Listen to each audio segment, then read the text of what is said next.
sound is something that travels much more easily than we do. We can't physically get on planes and cars and all of that to find each other. But what can travel are our ideas, our music, and our movements if we can be exposed to that movement. So I happen to think that ideas are central to political activism. I think that sound is quite central. Hearing each other's ideas and voices and experiences is crucial.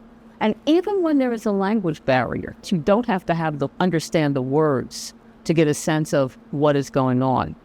This is extremely important when we talk about Black people the world over, because there are variations of Blackness depending on relationship to colonialism or to slavery or to when these things happen. There's so much heterogeneity around Blackness, even in Australia, which is not necessarily African, but where you have Black Indigenous people who've created a whole new identity out of Blackness because that's what's involved.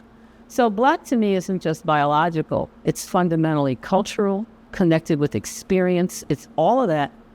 And music and sound is a way to join that together that transcends all of these barriers and boundaries that separate us.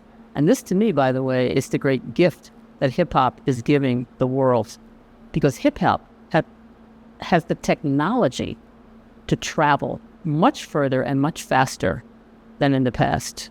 Women and symbolic violence, and how women, particularly Black women, might use the tools of hip-hop to address that, or how hip-hop itself might in some ways reinforce that by being a site of symbolic violence against Black women. I think it's both.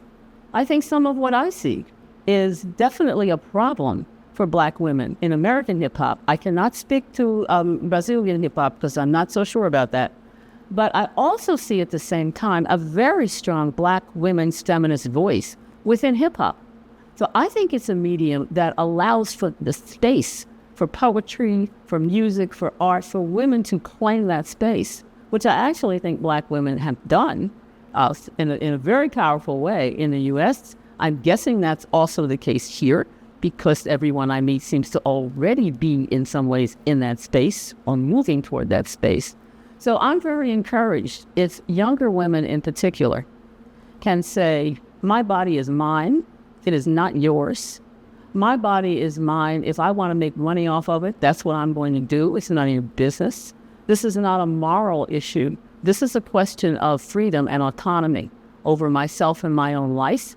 And if hip-hop allows you to do that and encourages you to do that and has the tools for women to say, you have to love me for who I am, not for the me you want me to be, whether it's a heterosexual or whether it's a lesbian relationship or whatever kind of love it is, then I think that space of freedom is what I'm all for.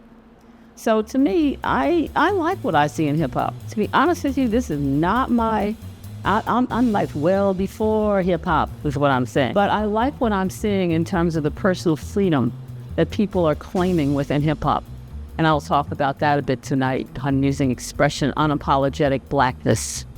And I think that's something that I really like to see.